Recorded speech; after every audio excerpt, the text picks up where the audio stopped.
Welcome back to the Mars Podcast. My name is Dan, and always my wonderful co-host, the Inside Man, Gerard Millette, and the kid himself, Jacob McGovern. What's going on, boys? Good evening, fellas. What up, what up?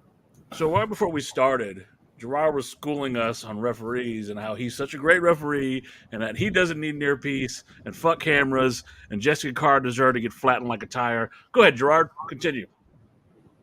All I'm saying is, look, for anybody out there who watched AEW last night, the referee who took the wrestlers, it was before it went on live. It was during the first hour, and he takes the wrestler's shoulder, pushes it down, and then he counts 1, 2, 3. What is up with that? Yeah, that was horrible. You don't touch the wrestlers. You don't need to put this. If the guy can't get his arm down, his shoulder down, okay, and he doesn't get it down, you just sit there. I don't care if you got to scream at him. Put your shoulder down. You don't touch him to do it. Yeah, it's like what this has only happened in AEW because I feel like this just happened. Or shit, because we were just talking about Jessica Carr in WWE and watching Bad Blood. We just listen, Jessica Carr didn't push anyone down, didn't get involved in a spot. You know, this is the second Nick time Patrick in WCW used to lift people up. Yeah, that's true. Yeah, I mean, listen, okay. I think we can all agree the refereeing in all companies lately is not what we grew up watching. Hold on. I'm going to try something new this time, okay? We got a comment. I wanted to get y'all's opinion on it. The whole thing last night regarding the world title picture was bullshit. There, I said it. I mean, I don't think the ending was supposed to make you feel good because, you know, you're going to have Moxley as the champion either way. You know, I agree. Either way, you weren't supposed to feel good in that moment. You're not supposed to be warm and fuzzy. Look, I went back. And before we get started, we're going to be talking about fucking AEW as a whole tonight. We're going to be talking about the positives and negatives, with a lot more negatives than positives. But I went back and I watched the old Terry Funk fucking plastic bag over the fucking face, and that thing, even back then, got some heat. So, you know, I will say this. Kudos to fucking AEW for bringing back an old trope, and it looked good, and it looked nasty, and, you know, that's what you're going for. You're going for a nasty, fucking, gruesome-looking shit. Here's my thing about that, okay? You have everybody to anybody knew Daniel Bryan was done last night because he had these injuries, okay? Fair. Imagine this. It's a clean finish. Moxley wins. He leaves him in that ring, a defeated man. No outside the ring interference afterwards. Nothing. Now he gets up. He gets a swan song from his peers, from his fans. Doesn't his return, I think his return when he's finally done, if he does return, brings a lot more excitement than last night because by the time he comes back, Moxley doesn't even probably have the title by the time he comes back. But it has nothing to do with the title, though. Okay, so this is where you and I will disagree. You know, you have a way of booking. I have an idea about my fantasy booking. I loved it, and here's my reasons. I want Moxley to be the most disgusted son of a bitch in wrestling. I want you to hate him. I want you to fucking despise him. And I do. Putting Wheeler Yuta in that position because Wheeler almost looks like he was conflicted doing it. You know, he knows where his butter's breaded. You know his bread is buttered. He wants to go. He's going to go with the Blackpool Combat Club. It is what it is. And I feel like in that situation, fuck yeah. Now you hate Jon Moxley. Where, again, he was beloved, right? Like, he was loved by everybody. Even when he was running some heelish maneuvers, he was such a badass that people loved him. Now, that was kind of fucking sketchy and bad. And but you could have accomplished the same thing, Dan, with you have those Bullet Club in the ring with them, celebrating. And you just have Daniel Bryan in a corner by himself. Nobody comes in for him. He's just sitting there by himself, a defeated man. To me, you didn't need to take him up because everybody knew he was gone anyway. But when you have it like that, to where he's by himself in the ring, these guys are celebrating around him, looking at him, laughing at him. You brought him down so low. You don't need to go with the injury angle, which everybody already knew anyway. So you double dummy down the fans. We knew he was leaving. Let's take him out, put him on a stretcher anyway. Why? You didn't need to accomplish that point. And Yeah, I think they would have gotten the same goal had they just, had Moxley just beat him clean and then just had Danielson ride off into the sunset. But, if they're trying to get this whole this group over, I mean, are they still called the BCC? I don't even know. They're still trying to get this. They're still trying to get this thing over with Moxley. He won and then he put the title belt in a bag for some reason. And then I don't know what the purpose is of turning Yuta heel because, he's just I don't know. I don't think we should have Superhuman on the TV screen, for all the juggalos and juggalettes. No, I'm just kidding. But I just don't get the purpose of turning Yuta heel when they had, a legitimate route to get him over as a babyface because now, he actually cut a decent promo. I think it was on Rampage or one of those shows. He cut a decent promo after they turned on Danielson. And I don't know. I just don't see where they're. I don't really. I think the end goal here is to get the title on Darby. I think that's the ultimate end goal here. But it's just I don't know. To have Moxley be this heel, this dictator type heel that he's going for here when he was making Hitler references in his promos and stuff. But I don't know what's going on with Moxley. I'm gonna reserve my judgment because I really think that this has some legs. It can go somewhere. Again, this is me, the one guy who's actually a fan of AEW compared to you two who fucking despise the shit.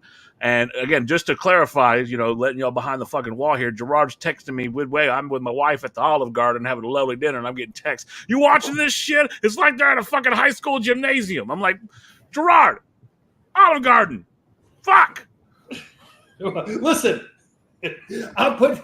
when it comes to the Olive Garden, if you're taking it to a real Italian restaurant, I can understand you being aggravated. There's an inside thing about Olive Garden. The appetizers were kind of right. The appetizers were kind of trash last night. It wasn't their best. How were the breadsticks? Were they good? Always. The breadsticks were fantastic. But okay, let's break down the card. I love say what you want. I love the match between Brody King and Darby Allin, and the reason I say that is because it was your classic monster versus your tiny fucking underdog wrestler. Darby took an ass whooping for most of that, and he just kept fighting back and fighting back. You're making it where Darby is legitimately believable as someone who could take that world title, I think. I think I agree with what you're saying, but the second they try to put the belt around his waist, it's just gonna fall down down. It ain't gonna fit. I don't think they should. No, I definitely think they're definitely building Darby up the right way. I think what they're going for here is not. This might be a bad comparison. It might be a great comparison. I don't know, but I think what they're going for here is have Moxley be the anti-AEW with this anti-AEW group, and I think they're building Darby up to be the Sting in this scenario. With Moxley's running his own NWO, and I guess Darby's going to be Sting. I don't know. I could see them going that route. I take Darby because he's such a little guy. You always get those Rey Mysterio comparisons, but he's a mini Sting. I'm not going to sit there and lie that his stature does not help him. I think Jim Cornette once went on a tangent of saying that give that motherfucker about 20 more pounds and he'll be worthwhile. I'm like, dude, not everybody's a big bastard, but they need some big bastards, and that's where I want to go with it next. Bob Lashley, right? The fucking incomparable Bob Lashley coming to AEW, and you know what? I'm okay with it. I love MVP as a mouthpiece. Shelton Benjamin is your all-around. He's just talented. No, I don't care what company Shelton's in. He's a damn good fucking wrestler. But I think that they need someone who's a legitimate fucking beast who goes in there and just wrecks motherfuckers in 15 seconds. As much as I love all fucking indie wrestling, I love all indie wrestling. And by that, I mean all elite. AEW? AIW. They need some fucking sports entertainment in there. They do. Look, it breaks my heart to say it, but they need some fucking. They have somebody like Brian Cage who could be that. They fucked that up. They have the guys who were in the Gates of Agony. Those are they gave him a title last night. Yeah, they gave him he won the ROH World Television title. Come on. They're doing. Let's be honest. ROH is not what it used to be. Okay, I'm talking about why ROH hasn't been good since 2012. ROH had better look. Don't get me started with ROH, right? And Tony Khan with that fucking this travesty. You know what? You know what? I'm going to go on a little tangent here. I don't really do it all the time, but here we go. Jay motherfucking Briscoe should have been on AEW from day one, and they let fucking peer pressure from fucking the internet and fucking a bunch of woke-ass little bitches not let that motherfucker on there. The only reason they're talking about Jay Briscoe is because of a tragedy, God rest his soul, and that motherfucker should have been over. He would have been over. He was this generation's version of Steve Austin, had the mouth, had the talent, with the matches he had with Kevin Steen, the matches he had with, not Kevin Owens, Kevin Steen, the matches he had with fucking Adam Cole were something that will never be forgotten because they were so fucking great. You could have brought that talent to AEW, and Tony Khan fucked that up. There, I said it. He fucked you, Tony Khan, for wasting the talent of a great fucking athlete because he said some fucking, some negative words, and it was a different time and a different place. Well, and here's the thing with that, because number one, it was, I don't even remember what he said. It said something, it was something to do with, it was with the LGBTQ something. But anyways, you know, he can do that and not have the Briscoes on, but then he has Sammy Guevara, who literally said he wanted to rape Sasha Banks, and that, you know, he made an apology. Apology. Yeah, and the fact that it literally took Jay Briscoe dying for the Briscoes to even really get mentioned on AEW television. When Mark Briscoe had that match on that tribute show, that was the first time they were on an AEW. That was the first time the Briscoes were even mentioned on AEW television. And for any new viewers, welcome to the Marks Podcast. We talk stupid shit. We just talk. And welcome Adam Khan. Never seen you here before. Welcome, J-Man. Yep. And yes, J-Man since 2012. Just so that you guys know, because we're going to be going off on this, well, you guys are talking about this, all right? I did a little research. Shad Khan bought the Jacksonville Jaguars in 2012, okay? Before he bought them, they were 138, 134, just about a 500 team. Since he bought them, now he bought them for about 700 million, maybe closer to 800. Since he bought them, they are 61 and 139, which I'm like, oh, that's basically par for the course for AEW. Okay? You started out with hot, and you've gotten so cold. They're at a third of their ratings right now than when they first started. So their family history is right on tap of being at a third of what they can do. The only business that the Khans make money in is their automotive business. Their football club has been bounced around from number 1 to number 4 in whatever division they're in because of how they're playing at the time. So when it comes to what we're watching on TV, the family has a history of going from the top to the bottom. But they don't have a history. You're not telling me anything I don't even know. My fucking football club's owner is Jerry Jones. I'll leave it at that. But what I'm saying is, though, this family doesn't know how to dig themselves out of these holes. So my thing about my football club's guy will not die, and he is the hole. Hey, listen, okay? He knows how to spend money, though. On the wrong people. Jerry, okay, look, let's be honest. That's literally the only thing he knows how to do good is spend money. You know, he's good at it. Jerry World is a fucking monument to his greed and stupidity. You know that we would be, you know, you talk about your Patriot. Now, you know, this is not a football fucking podcast, but I'm going to go on a tangent again because you were talking about your fucking Patriots earlier. We would have more titles than the Patriots if fucking Jerry Jones would have been sucked it up and fucking kept Jimmy Johnson on. All Jimmy Johnson wanted was an apology, and he couldn't even do that because he was he wanted a couple more kids of his. He wanted some Aquanet. He wouldn't give him any more Aquanet. What's going on, Sloppy? No, it's bullshit. Anyway, back to AEW. Back to AEW and the cons and all that shit. I think it's a con of what they've done to Ring of Honor. I loved Ring of Honor, and you lost so many talents. Like Quinn McKay, who's now in WWE as an announcer. I loved her. She was beautiful. Congratulations on the baby. Fucking wonderful fucking announcer and in-ring performer. You had fucking the Briscoes. Great. You had, you know, a lot of people came from Ring of Honor, and now it is a shadow of what it was. Is Caprice Coleman still there? I think he still does announcing. Yeah. Yeah. It's like, him and Rick Abani.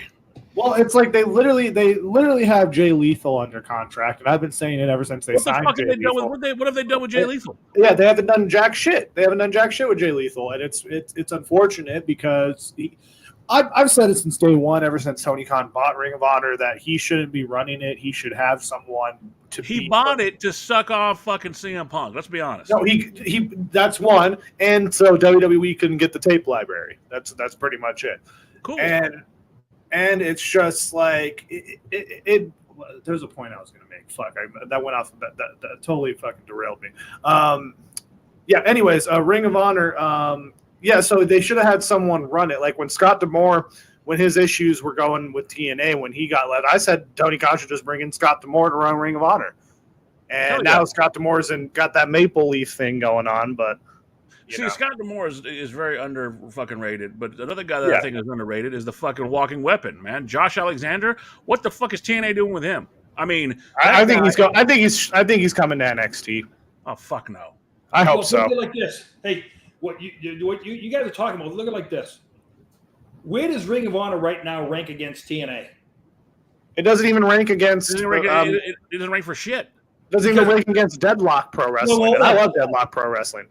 Yeah, you know, think about that. Okay, other than Dynamite, okay, Dynamite right now is struggling to stay against Next. Collision is struggling to stay against TNA. Rampage is just about to be off the air. What's that go to show you to where, okay, you talk about, oh, I've had this in 5 years' time, I've done this. Let's talk about what you haven't done. What you haven't done, Tony Khan, is first of all, keep your audience because you believe you're the greatest one-night booker there is. And you might be the greatest one-night booker there is. But I'm pretty sure I could give an 18-year-old wrestling fan a sheet with 20 wrestlers on it that are the best of the best and say, book me 10 matches. And you know what? Fans would watch it for one night if it's the best matches. See, here's the problem. But you have to sustain. You have to sustain. Here's the problem I have. Is that, how to sustain. Tony Khan is the book right now in AEW. And, you know, you brought something up that I do want to talk about. Recently, as reported by fucking What Culture and as I saw from What Culture, lowest fucking rating they've ever had for a fucking Dynamite. Yeah, Dynamite. Yep. Going up against NXT. Well, they were on Tuesdays, Dan. They changed different nights. Different nights. They changed nights because of Major League Baseball playoffs and stuff like that. And I get that. That's fine. But this is the problem I have. This isn't like they're celebrating 5 years of being in business. And they've had a subtle decline. They're still making money. They still signed a hell of a TV deal. They're still making money hand over fist. Fuck you, Dave Meltzer, you piece of shit. I don't need you to remind me that fucking WCW... You know what? WCW wasn't also getting fucking rights fees from the company they owned. Wait a minute. See, the thing that David Meltzer seems to forget is what I love you how you call him said. David Meltzer. I like how you call him David. Hey, I can just call him Potface, too.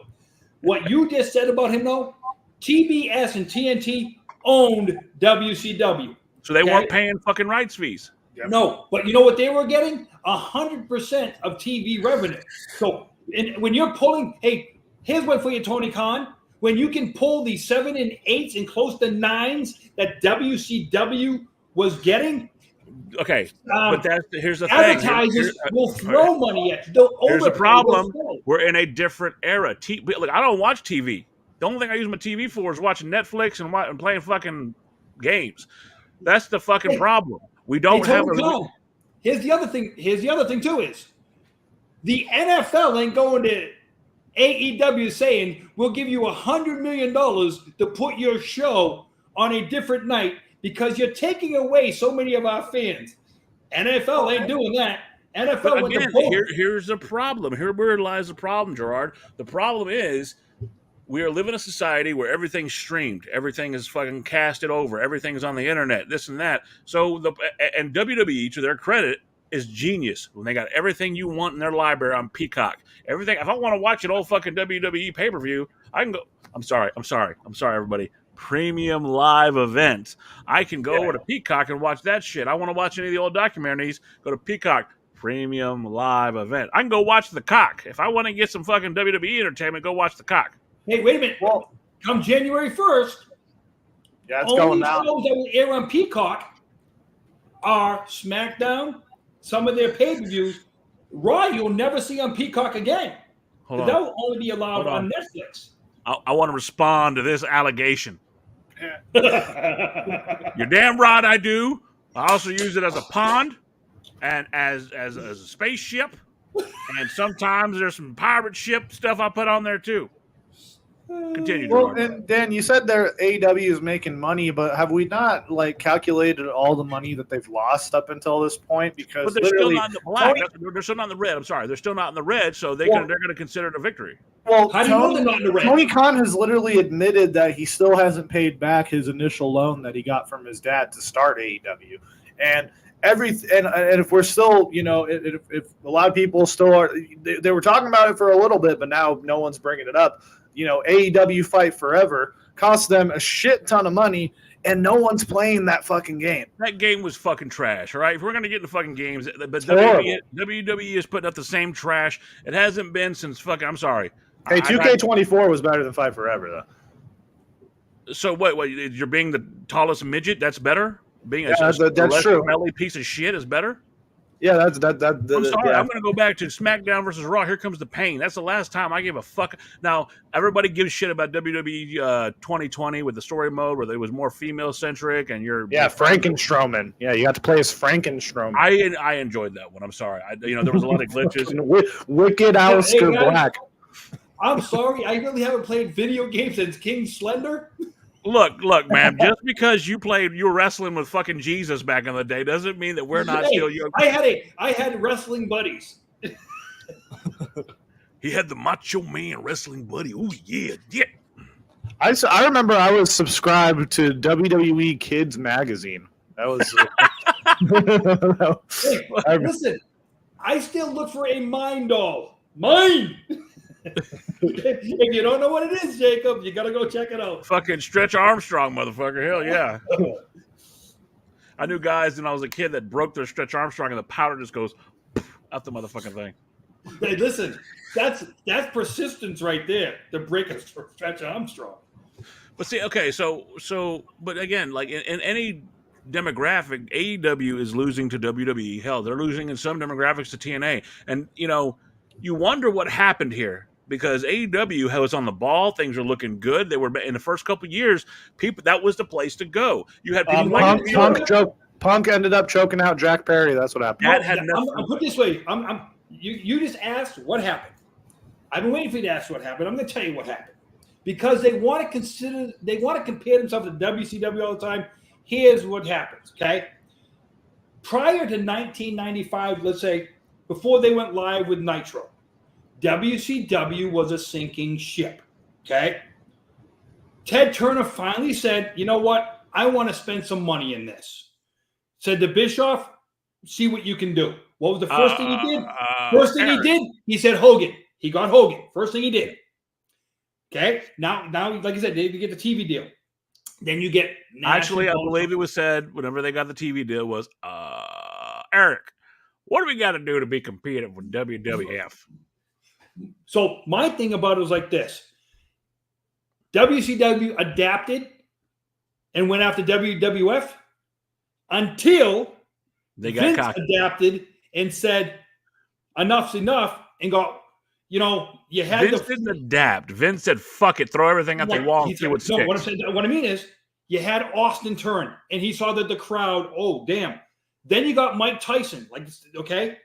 Then what happened? Now people started going right back to what they got used to with WWF. Now you had Vince McMahon change character. The problem was, what did Eric Bischoff keep doing? Oh, it doesn't matter. It doesn't matter. It doesn't matter. Okay, I don't believe that wholeheartedly. I believe that Vince or fucking Bischoff thought, if I go back to the NWO, we'll fix it. But the NWO, as everything else does in the world, got stale. The NWO got boring, and if you weren't get your ass whooped by the NWO, you became part of the NWO. And eventually, as many have said, the NWO was so bloated, it went from one limo to 12 limos. You have 14 different versions of the NWO. You have geriatric version of the NWO. You have the rainbow version of the NWO. Remember this night, okay? This is the night that should have killed WWF. The night where the police showed up in Orlando, Florida, thinking they were really attacking. Yes, because Kevin Nash got lawn darted, or Kevin Nash lawn darted Rey Mysterio into a fucking trailer. And the police I watched this shit live. Okay? That should have put them into a different stratosphere, but it didn't. Why, Gerard? Because you know everything. Why? Why didn't do it? They didn't know how to properly extend it. And they also had someone backstage kind of ruining everything, bro. No, he wasn't there yet. He wasn't there yet. He wasn't there yet. Jacob showing your age. He wasn't there until we had the fucking New Blood Rising. I have 24 people. And so what I'm saying is, right now you have the same exact thing going on in AEW. They started out hot because guess what? They had the one guy there who could help them go. And when he saw where that ship was going, he said, you know what? Vince McMahon knocked on my door, gave me an offer I couldn't refuse, and I'm out of here. Who's that? Let this ship sink. Who was that? Cody. Because Vince himself went down to Cody's house. Oh, I know. I heard about that. So what I'm saying is, so he did that. And then the next one, think about it. Now think, we're going to get CM Punk as our savior. I think CM Punk is doing a pretty good job right now, going back to the company he left 10 years ago, okay? And that's their problem. You have 5 guys in AEW right now that are the biggest problems, the biggest pieces of crap running a company. Now, in Tony Khan's defense, I can't call him the worst booker because why? He never was one in the first place. So here's where you and I might disagree. So this is what I think happened to AEW. I think when they first came out in that fucking wonderful little press conference, Jericho came out. It was all about AEW. The Bucks came out. Kenny Omega. Hangman Page was supposed to be their new face of the company. He was going to be the guy they were going to put a lot of this shit on. And I like Hangman Page. I love the evil version of him now, the new direction they're in. So they started out with something fresh, something that it was an alternative to the trash that WWE was putting out via fucking the Vince McMahon era that was continuing on, the fucking ruthless aggression era that just refuses to die. So you got something different. That first episode of AEW through the fucking roof. And then we had COVID, and that sucked. But you know what AEW was doing? They brought us more fucking wrestling. They figured out a way. Well, fuck the Thunderdome. We're putting our own guys out in the stands. We're going to have fucking wrestling. And they were still a fan-supportive fucking thing. They were fight.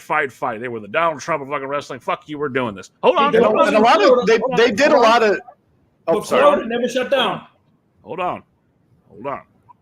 So things started proceeding. Then we had the rise of fucking Mr. Brody Lee. Brody Lee comes in, does the best work he's ever fucking done. Finally, he does the Vince McMahon mockery. They were smart enough to look at YouTube as a fucking way to extend their fucking brand. Okay, we only have 2 hours here. We only have an hour here. Fuck AEW Dark. Fuck yeah, because I was watching that shit every fucking week. Things were rolling. You know what? Cody's doing fantastic. Oh, he's building up a young talent, MJF. What's up, pores? I loved MJF. MJF turns on him. Then you get to a point, and here's where I think the wheels started to fall off.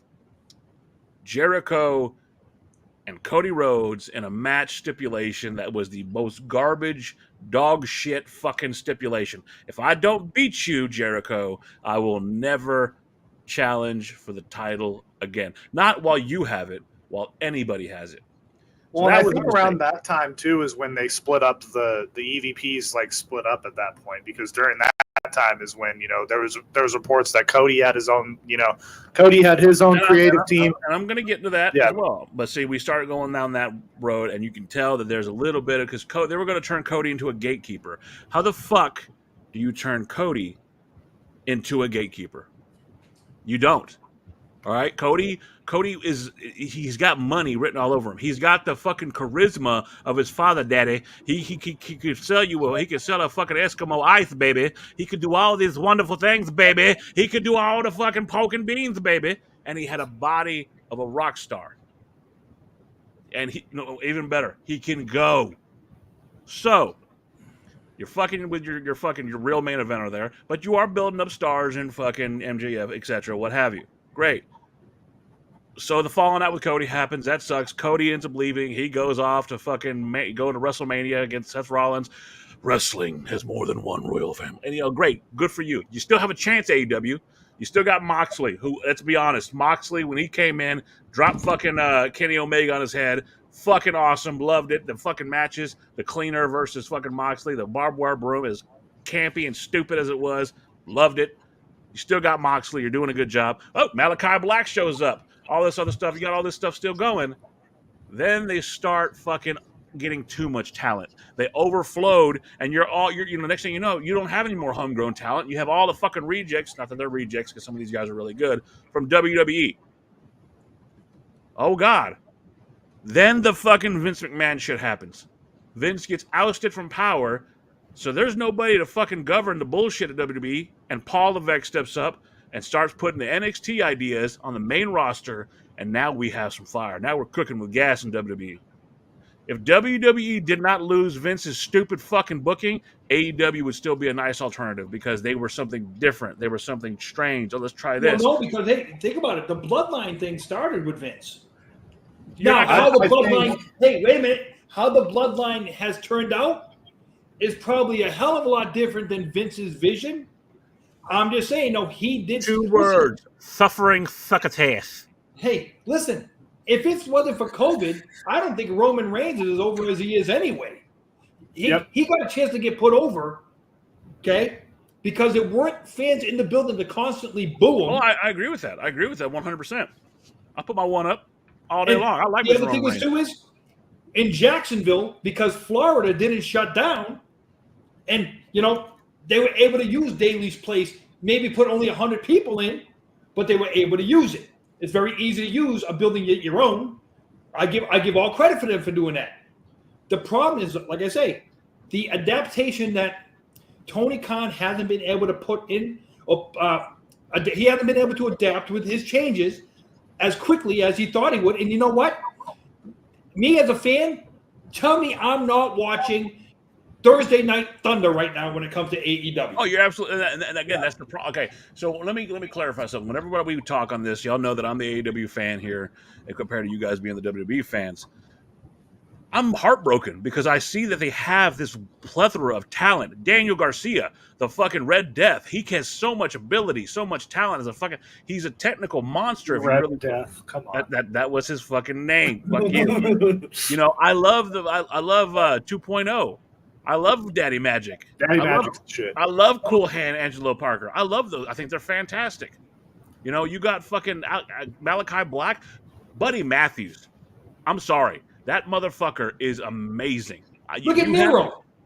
Look at Miro. Look at what they did with Miro. Exactly. And you have this talent pool, and you're doing nothing with them. Miro asked for his release. He wants out of there. And I get that. The thing is this, though. It should be easy.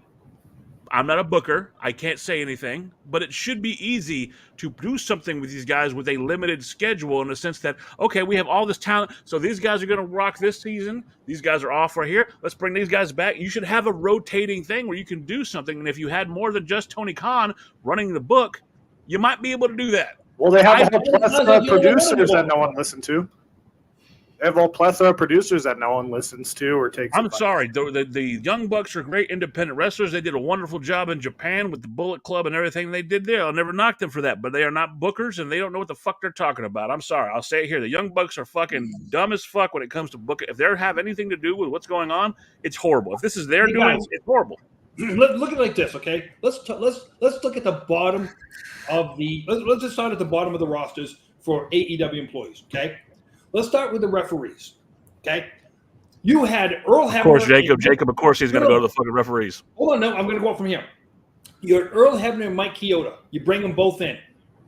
But you let them both leave because they could actually make your product better, but because you had Jericho and the Young Bucks say, no, we want the referees to be, like the referees are our buddies, so we want them to be what they want to be. You got one right now who constantly stretches in the ring like she's trying to limber up for some kind of long jump contest. Okay? You talking about Aubrey Edwards? How dare you? I love Aubrey Edwards. Okay? You got the old. Do you actually, Dan? I do like Aubrey Edwards. I think she does some great, like when she does some interviews and all that. She's like really, okay. This is why I like Aubrey Edwards. She's not just a referee. She's in charge of a lot of their gaming stuff. A lot of the marketing for all that. She also she does a fine podcast, and she's an excellent example of women in wrestling. That like a woman who loves wrestling for what it is. She's a fan. She didn't need to be properly trained at how to do her main job. She was never properly trained, probably how to do her main job, And if she got properly trained, maybe she could be Jessica Carr. But right now, I would have put it past,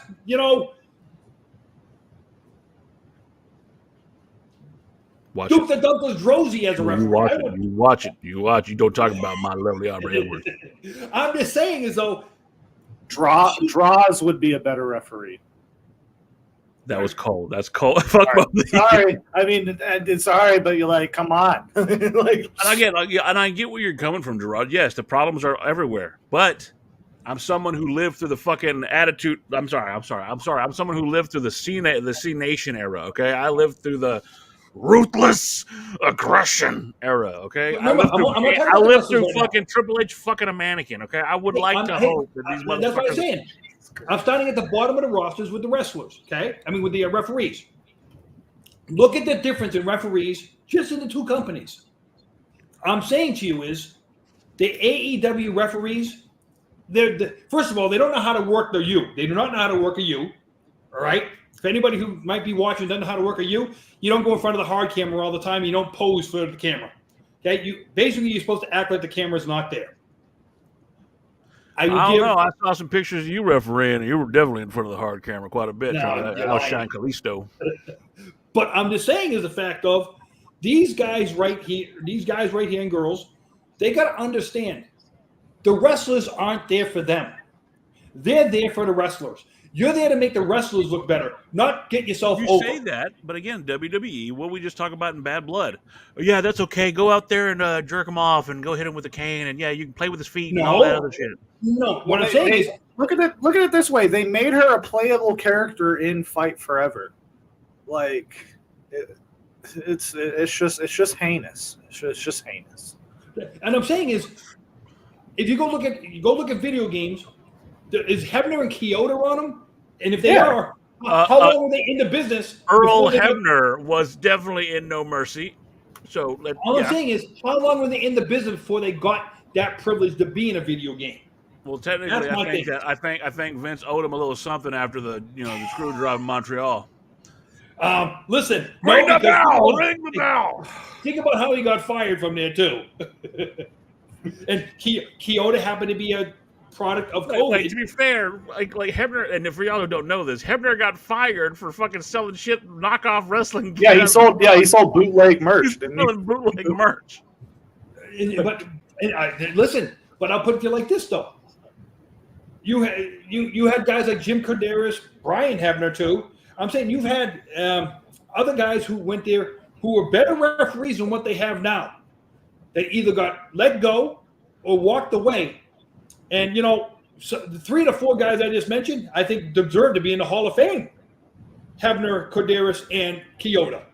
Yeah, it's weird how they don't really acknowledge any backstage people. Like as far as referees, they really don't acknowledge. Like I think Jim Johnston should be in the Hall of Fame. Hell yeah, I think Kyoto definitely Kyoto. Kyoto number 1 too, and same thing. Earl Hebner probably was up there too. Tim White should have been in there years ago. Yeah, they put him in after he passed away. Again, see, I don't even think they gave him the Warrior Award, but I just think they should have had his own separate induction. That's the problem I have. If we're going to go into that, we're doing a tangent on that. The Hall of Fame has a lot of problems. Why is it that a lot of guys are dead before they get into fucking Hall of Fame? Well, because it's not a real thing, Dan. It's just a website. That's all it is. I'll put you like this.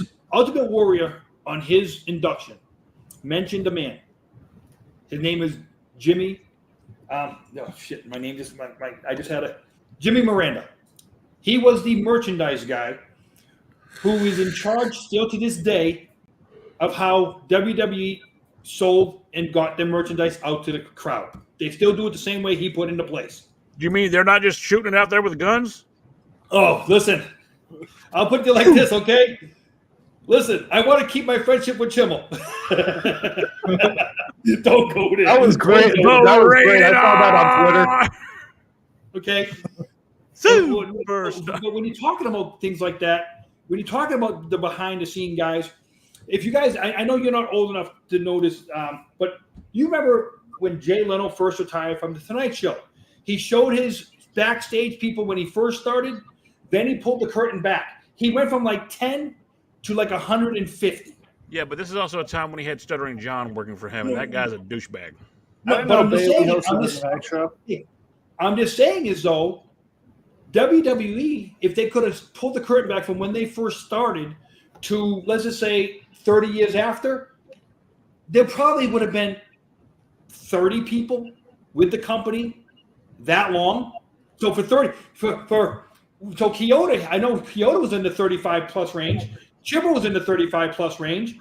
There was a guy named Mark Yeaton that used to ring the bell. Yeah. He got let go. You know, you had so many guys that would have helped that company get going that they let go unceremoniously.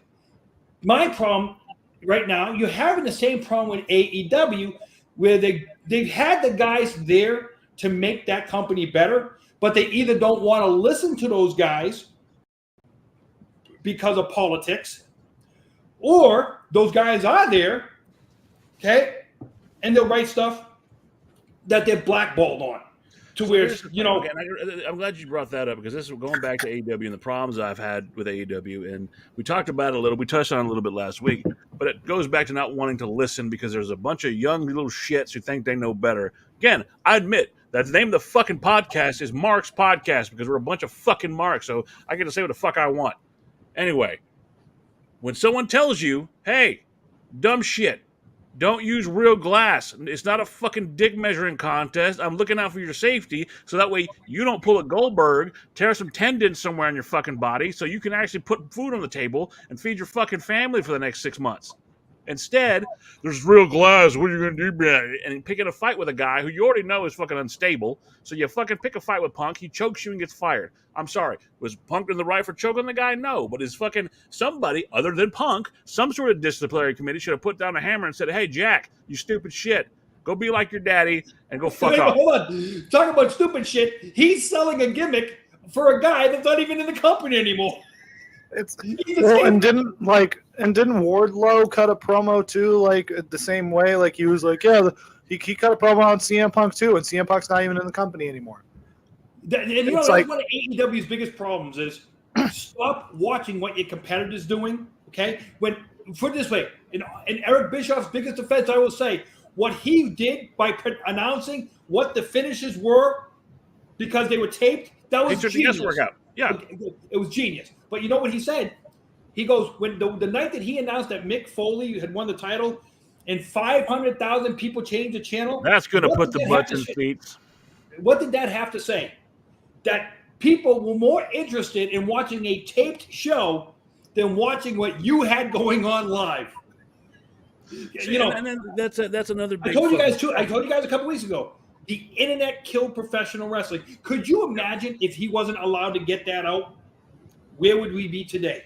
If he wasn't allowed, if Tony Schiavone wasn't allowed to say that statement on that live television cast, does 500,000 people change the channel? Absolutely. And I'm not going to say. I'm also going to give Tony Schiavone some credit. He's come back in later years and said that wasn't his idea. Him and Mick were friends.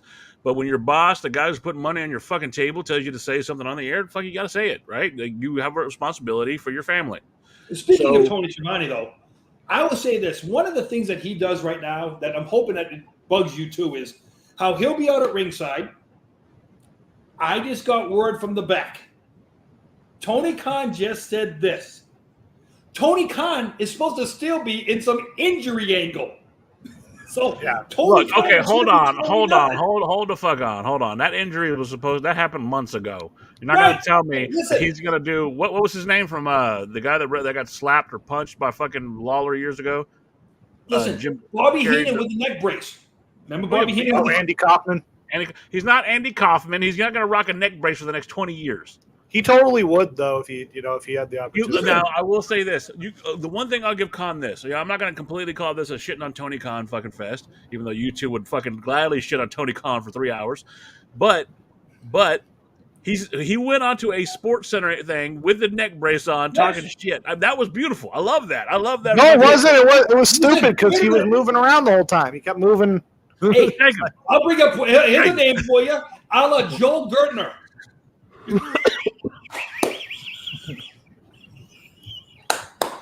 I got him. The only person that I think wore a neck brace better was Mikey Whipwreck in fucking ECW. Joe Gertner, the quintessential stud muffler. Man, it's like the only thing Men are from Mars. I will Women give are credit. from Venus. But when they come to Earth, they want to ride my... Whoa. I will give AEW credit for when Roderick Strong was wearing the neck brace and was in the wheelchair. Adam! Yeah, that was annoying, great. though. It got annoying. It did get annoying, but hey, it was over as hell, man. You know, when I saw it in Phoenix, man, everyone was chanting it. Did you either one of you two get to see the segment last night with Tony Khan? So they came out and they paid a tribute to Antonio Iannucci. Okay. Oh yeah, I heard about this. I didn't see it. He tried to get the crowd to chant Iannucci's chant. It went over. Yeah. Oh my God, guys! It was the worst segment I think I've ever seen, to where you could have heard the needle hit the floor. Because nobody knew what the hell he was talking about. Well, Now, how would they?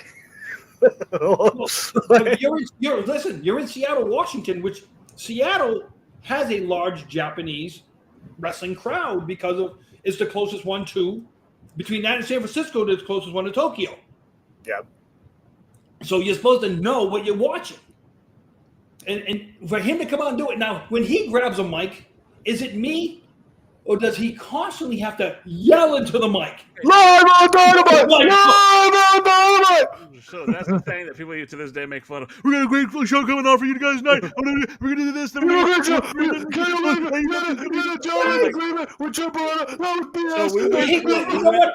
He sounds like a teenager announcing for his high school football team. Is what he sounds like. We went to an AEW event, and I thought he was yelling at us. I was like, "What the fuck did we do?"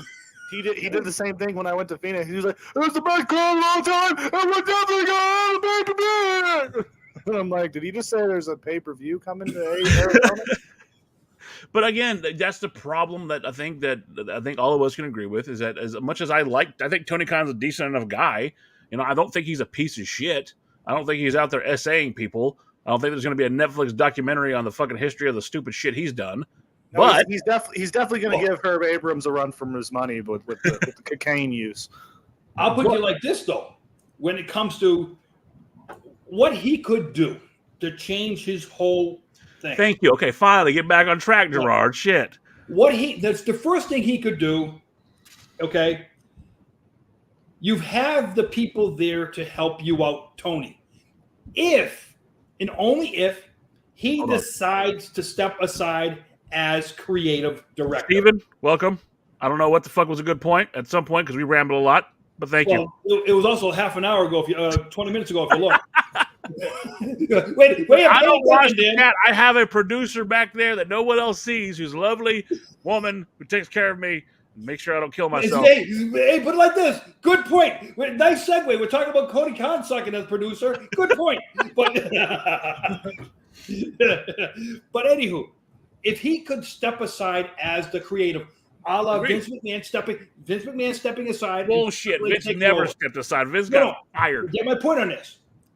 If he could just step aside and say, I'm going to give this guy creative control. If you don't like what he does, I don't give a shit. This is my company. And instead of him trying to be both my friend and my boss, which never works. No. Okay? Take the nepotism out that he wants to build with everybody. Cody Rhodes, to his point, to his credit, has never slammed the other EVPs, but we all know NDA. Okay, we all know that was Punk, not fucking Rhodes. Calm down. I think Cody has one too. Listen, I think Cody has one. I'm talking about Jericho, and I'm talking about the Jackson girls. Okay, that's who I'm talking about.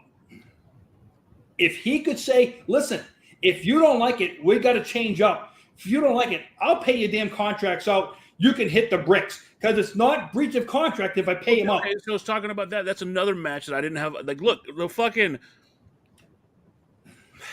Young Bucks should have dropped the titles last night. It was prime. It was ready. I mean, Private Party was on fire. They are on fire. No different than fucking Scissor Me Daddy. The Private Party is looking fucking good. And the fucking Young Bucks don't need the fucking belts. They don't need the fucking belts. It's going to end up the same way as the Acclaimed because the same thing happened with the Acclaimed. They had Acclaimed, I guess, against I think it was it Swerve and Keith Lee, and Swerve and they wanted Swerve and Keith Lee to be over, and the Acclaimed were just way too over, Okay, and they should have switched. That's a problem that AEW that has right now. They're taking the same problem that WWE had for the longest time. You need to listen to your audience. If your audience it's gonna be the same thing where when they did eventually change the titles on the Acclaimed, that it was too late. Yeah, it was too late. The crowd didn't really care. I don't know if y'all have noticed it. Right now, you got a team that's really just, and I'm not talking about Private Party. I'm not talking about FTR. I'm talking about a team for some reason that's got a ground swelling, and I feel like they need to jump on this shit. The Outrunners. Outrunners, yep. The Outrunners, man. Yeah! You know what the funny part is about those guys, though? The one guy last night hulked up. The taller of the two hulked up last night. Yes. Okay? He's got the same freaking hairdo as Hogan. Okay, that's the gimmick, though. That's the point. It's fucking great. The thing that gets me the most sometimes about these guys is when you had the Acclaimed, and I'll bring it back a minute. You had a DX reunion where Tony Khan said they would give up Billy Gunn, but WWE had to mention AEW. If I'm WWE, I say, listen, he can bring the Acclaimed shirt on, but we're not going to mention you. And he could even bring the Acclaimed shirt into the building. If he would agree to that, his merchandise for one night, could you imagine if Billy Gunn wore an Acclaimed shirt out on the WWE show? I have the perfect example. It's exactly what you just said. Jericho. I was about to bring that up too. Jericho had his match with Kenny Omega, and it was the Alpha versus the Omega. And he showed up to a WWE Raw wearing the Alpha shirt. That shirt, fucking, if I can remember correctly, went through the fucking roof on WrestleTees.com because that motherfucking, he was wearing a New Japan fucking shirt. And that's what Tony Khan. If you're going to be a mark for the other company, fine. Let your guy go on the show. He comes out wearing an Acclaimed shirt, walks right to the ring, gets in. Somebody says something to him, said, hey, what is that? Oh, you're right. Takes the shirt right off. But by the time he takes that shirt off, you already have people looking for that shirt. So it's making money right off the bat. Like you said, the internet ruined wrestling. That just made the internet, gives a point to the internet. Because you see that shirt, motherfucker's going to be looking at the internet for that shirt. Absolutely. The greatest thing about that reunion was like where Billy Gunn wasn't there, and then Corey Graves on commentary is like, "Oh, I think the other guy is doing something with office equipment." But I'm just saying is the fact of in the wrestling business, we know, unlike a lot of other businesses, timing is everything. To go back to another issue I think that we have going on right now, just in wrestling full. Why does everybody have to have a 20 fucking year fucking reign? It doesn't. Okay. Well, hey, remember one thing. You can dummy down a championship, and that was the great thing about the 24/7 title. I loved it. I thought it was funny. I hated that damn thing. No, and the reason why I loved when they showed a video at the airport when somebody get beat up in an airport. On the baggage golf course. Look, right, on the golf course. The 24/7 title was trash because of not look. Optics are everything, right? Title was hideous. Looked like shit. You could have got a bet. Like they were trying to relive the Crash Holly days. If you could tell me that you didn't love Crash Holly and the hardcore title 24/7, Mister, I'm 500-pound Crash Holly, amazing. Why can't you bring back the hardcore title? Well. Here's one for you. Last night in a segment, here we are talking about, you guys just talked about Darby Allin a little while ago. Yeah. They almost made it look like they want to push Orange Cassidy.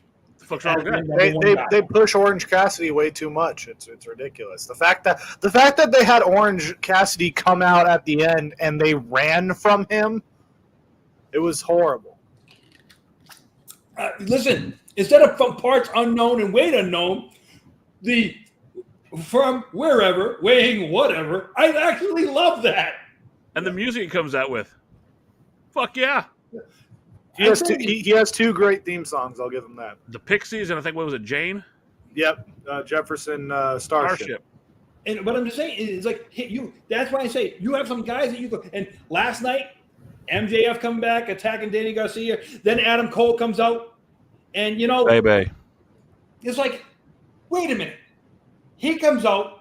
He does it. MJF is up into the third row of the bleachers before Adam Cole. He makes his two This to is win. what kills me about that is because MJF was a badass the last time and he kicked him right in the dick and they moved on.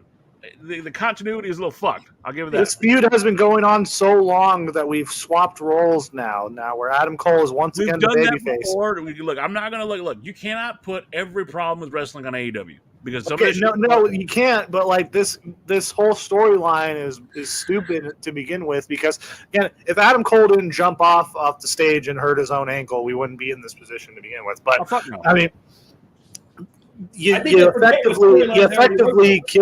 effectively killed Daniel Garcia's any type of momentum, quote unquote, that Daniel Garcia had, Daniel and Garcia then you effectively killed all of the Undisputed Kingdom in one fell swoop. Hey, my question is, where the hell was Christian Cage last night? Hey, he was doing fatherly duties. All right. He was being. I am not their mentor. I am their father. Hold on. He was feeding Killswitch soup in bed. All right, Killswitch is sick. He was feeding him chunky soup. I was asking you vertically or horizontally. You know, keep on. You're gonna get a thermometer up your ass too. Keep on. Hey, listen, I'll give you a funny one. It's so. Hold on. I had a physical a couple weeks ago. You know and somebody asked me. I'm going to put this comment up. You said, Gerard, I'm taking your advice. We're going to put some of these comments up. If AEW has a hardcore division to replace the FTW title, it brings in a hardcore title. They might bring some entertainment for the sport of professional wrestling. I mean, they could have just kept the FTW title at that point. Fuck the FTW title, all right? And I'll say it right here. I love Taz. I love the Human Suplex Machine. I loved him in ECW. I think WWE dropped the ball with the guy. Granted, injuries was part of that. But fuck the FTW title. I'll say it right now. And here's why.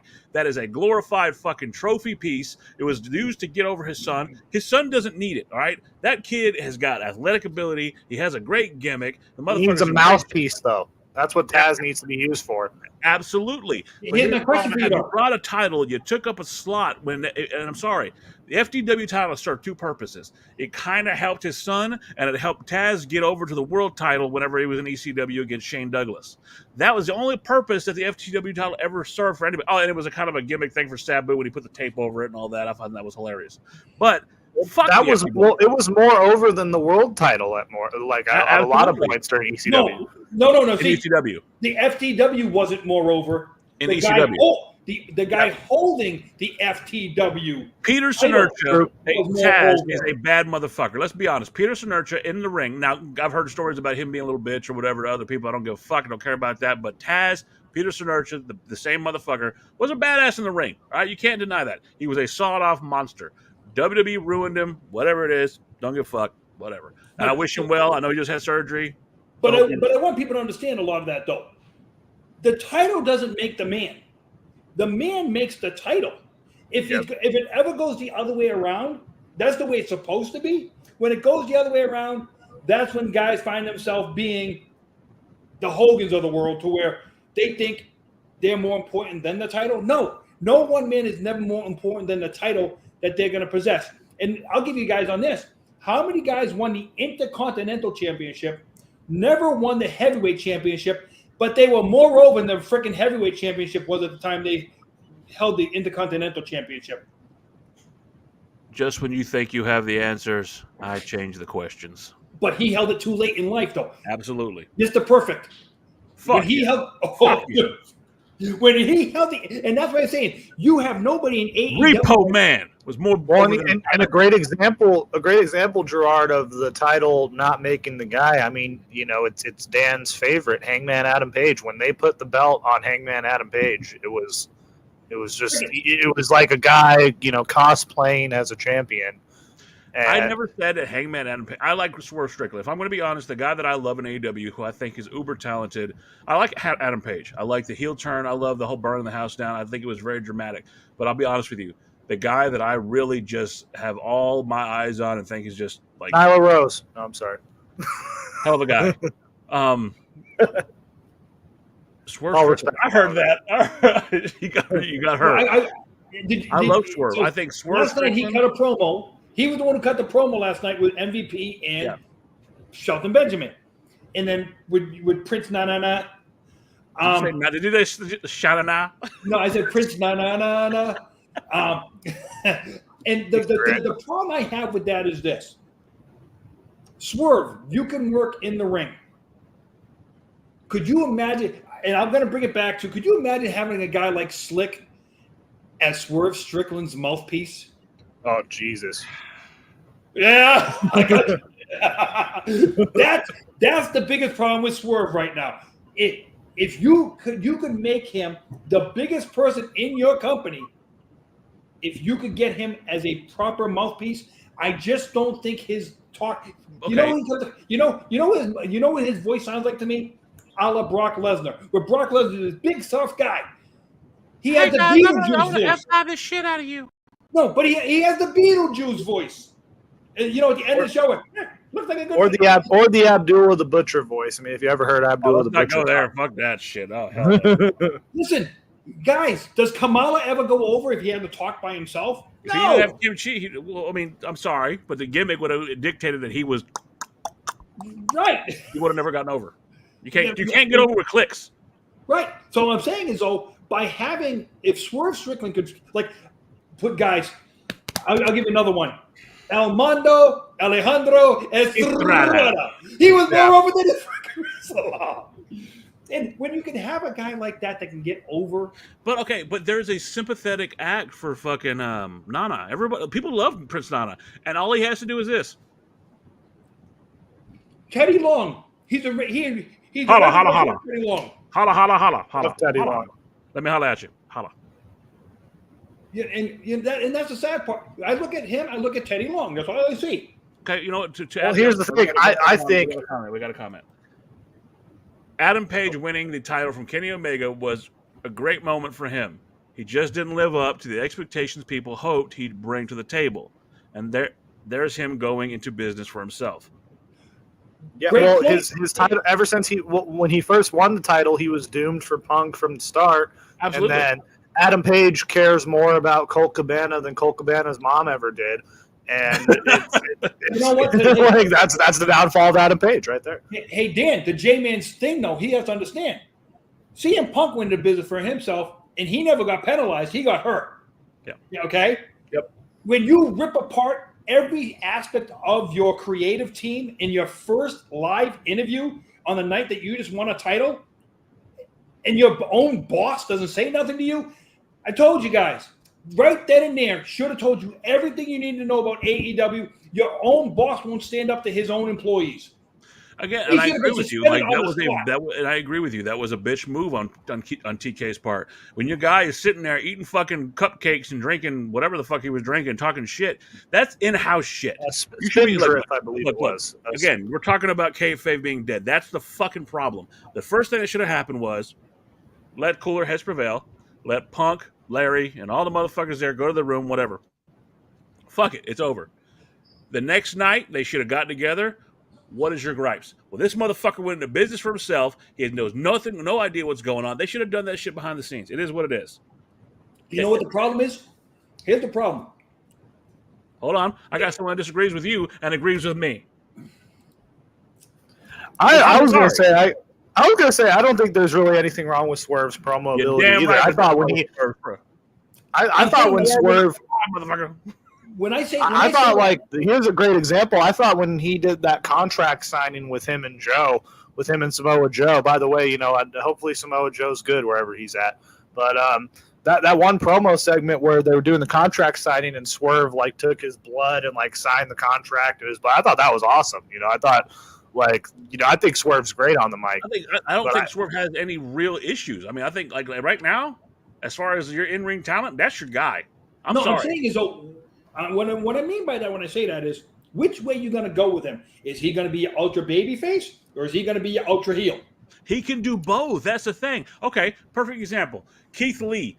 For a big guy, man, he is a great fucking face, man. Keith Lee, great talker, great this.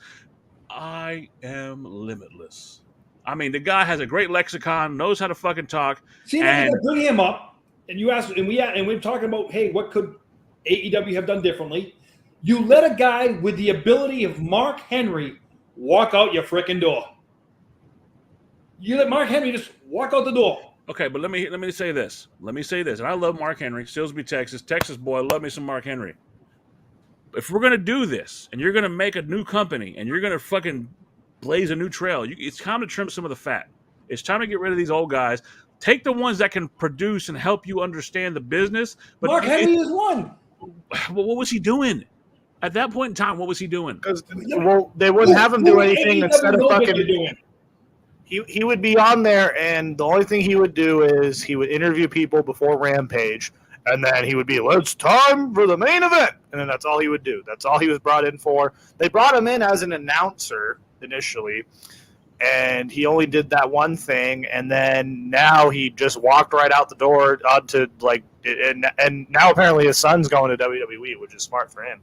Yeah. But like the fact that AEW they had Tully Blanchard just walk out the door. They had Arn Anderson just walk out the door. Another fucking beautiful mouthpiece. Granted, but like I think Tully had his own issues going on.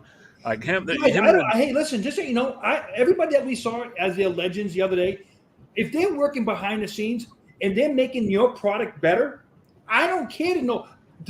Like I think they still have Stinko Malenko behind the scenes. AEW. Don't you dare talk about Dean. I'm just saying is though. He's a ladies' man. And listen, I'll put it like they have Dean Malenko. They can get a hold of Rick Steamboat. They had Arn Anderson. They had Tully Blanchard. Now, a lot of these guys, the older agents that used to work in WWE, they had working with them. You don't think these guys don't know the ins and outs, backwards, forwards of the wrestling business where they can be talking to Tony Khan and say, you need to do this, you need to do this? No. Tony Khan would rather listen to the Three Stooges. And that's a problem. Well, and a great thing that they could do, and they wouldn't ever. The great thing they could do, and they wouldn't do it because he's way too vocal on Twitter and he hurts everyone's fee-fees over there. But if they brought in Jimmy Corderas, as like if they did a referee seminar and like just had him, come in to like train these guys and like go over like actually give Aubrey Ed some actual real tips on how to. They had Kyoto. Mike Kyoto. Yeah. They had Kyoto working a couple of shows. They had Hebner. It's like you have two of the greatest referees that ever refereed, and you decide we don't want you to hang around because perfect example. J-Man, again, you give wrestlers control, they tend to be corrupt and abuse their power. That's why current in-ring talent should never be part of the creative process. And I'll go back to Dusty Rhodes. When he was working behind the scenes, his creative prowess came through. When he was actually part of the show, it took a thing. It took it back. Now, Stock 85, baby. Stock 85. Listen, I'm not going to get to the Shockmaster gimmick. We won't go there. Because the Shockmaster. Everybody has, a shit show every now and then. But my thing is, when you're a booker, Pat Patterson, if you remember, he retired to be the main guy backstage. He retired. He didn't want to be up front because he in his heart of hearts knew I'm better out back. And now you didn't see him again until basically he became one of the Stooges, which I didn't mind him being one of the Stooges because it looked so organic. Him and which one? Gerald Briscoe. Gerald Briscoe. Between him and Gerald Briscoe, it looked organic. When something looks organic, it's never wrong. And they knew when to cut the cord. It's just like when Shane would come out with his buddies in their cashmere sweaters and stuff. Oh, Mean Street. Yeah, sweater vests. Thank you very much. Those are the finest sweater vests that Greenwich, Connecticut could buy. Man, I wonder what Pete Gas is doing these days. I also wonder, Pete Gas, reach out to the Marks Podcast. We'd love to have you on, Pete. Yeah, hell yeah, come on, Pete Gas. Hey, you guys remember somebody like Jackie Gator back in those days and stuff like that? You had a bunch of people go through the curtain a lot back then that got a lot of encouragement of how to be better. And they ended up taking the family life and going home and never coming back. We talked about Muhammad Hassan. We talked about him. Muhammad Hassan got fucked. Right, yeah, absolutely. Fucked. He ran his gimmick so perfectly, he had to get off. He was so good at his job, he got fired for it. He got thrown. He got last righted through a stage. He was an Italian guy who got fired. An Italian guy. Yeah. Character. Okay, And now he's a school principal. God bless his heart. And that's the thing to where when you get these too many guys writing their own script, and if you guys ever listen to Bully Ray talk, Bully Ray constantly gives credit to Pat Patterson in he goes, there'll be this way, but then there'll be a middle. Pat was always the middle guy. AEW needs that middle guy. AEW needs somebody who's willing to come in there and not fucking the middle guy. They need a middle guy. It's not always this way or this way. What I'm saying is they need somebody who can come in there and who has been a wrestler, who has seen it all, and says, "Hey, I understand that you feel this way, but everybody can be on top right now. You'll get there eventually." And honestly, a great guy that I think that's very underutilized, like backstage, and I'm not sure what he's doing nowadays. I don't know. I think he has he's in like real estate nowadays or something like that. He's totally like out of the wrestling business. But a guy like Nova or Simon Dean Simon Dean in there would be pretty good. Swerve has that gray area. When he was face, he knew what he did was bad and wasn't messed up about it. He acknowledged that he might be getting his comeuppance one. And I agree. You're going back to the Swerve thing. I think Swerve has established he can play both feeler. I liked him as an evil motherfucker, and I loved him as who he is now. For someone from Texas, when I watched him come out with Bun B, I was like, oh shit, this just got real for me, because that was one of my fucking musical fucking heroes back in the day. Put it this way, he was talking about Shelton Benjamin last night when he was like 12 years old, watching Shelton Benjamin and stuff like that. Basically, he goes, Shelton Benjamin was the reason why he got into the business, whatever. I'm hoping they do right by Shelton Benjamin. That's Absolutely. All I care about. If they just give Shelton Benjamin the TNT title one time, I'll be happy. Here's a lot of things like this. They had Arn Anderson, who probably behind the scenes, as a producer, he might not be a great producer, but I bet you keeping the boys in check, there's probably not a better person to have around than Arn Anderson. Let me ask you this: you've been around a bit. You've been in the business. You fucking refereed. You've done just about anything you can think. You've been there. You've seen it. You've done it. Right now, in today's climate, is there one name in your mind that they could bring in to be that, basically, for lack of a better term, enforcer to keep these guys in check and also help with the book? Yes, but Tony Khan has to give this man power, and he's in that company. Who? Dustin Rhodes. Fuck. But he has to be willing to stop the in-ring shit. If he can get the in-ring out of him, he has to have some of his father's wisdom, okay? And he's a respected member of the wrestling world. There's your first one right there. If you can't listen to Dustin Rhodes with what Dustin has done, I had the privilege. San Bernardino, California was the day his very first match ever in WWF was San Bernardino, California. I had the privilege of being in that building that day. Okay? And when he walked in, he had it right from that point because of who his father was. You remember the one thing about that, and Cody does it too, and he mentions it a lot. They both wrestle and spend time in the business as the honor to their dad because of what he did in the business. Okay? And if you can't use that, if you think about it, all the bloodline, that's all an homage to their grandparents and stuff like that. That's all that is. So why can't you be like that? Why can't you do that? And for Dustin to be able to do that, but Tony Khan would have to be able to say, sit his whole locker room down, including his EVPs, and say, this freaking guy tells you something. If he tells you to jump, you better be asking, how high do you want me to jump? He's gonna have all the abilities, a la John Laurinaitis. This is my talent guy. This is my creative director. This is it. If you don't like what he says, I'm not going to step on his toes. Tony Khan has to have the balls to say that. But okay, but I think one of the big problems with Tony Khan is it has nothing to do with money. It has nothing to do with this. He's a guy, and Jacob said it last week, who has his toys and he gets to play with them, and he's been doing it for, he's been wanting to do this for years. His dad gave him a loan to get a company. But you're right. I think if you give fucking, and I can't believe he was right in front of our faces this entire time. You take someone like Dustin Rhodes and you get him there as your fucking talent coordinator and all that. Fuck, that is a hell of a. Yeah, I love that. I love that. And you know what? You got a money guy, and we know that Shane is potentially coming over. We have that. We've heard that fucking rumor. You put Shane and Dustin in a room and they have that conversation. You handle this side of it. I'll handle this side of it. What a marriage and fucking what a paradise that would be. Well, and it makes a lot of like in an ideal world, like that makes a lot of sense because you would think that Shane and Dustin, go way back. They should have like a good rapport with each other to the point where both of them that would be. Both of them are sons of someone in the business who they're trying to get out of the shadow. Yeah, it's like in a perfect world. I think that's perfect. Dustin, and the thing about it with Dustin is the fact of he could do this and still be part of it, but not on camera part, where he could still be out there with the guys, training them how to go through the microphone, how to do this, how to do that. And Dustin, all it would take for him to go to Tony and say, listen, this is what we need. But the problem is Tony Khan had that with William Regal.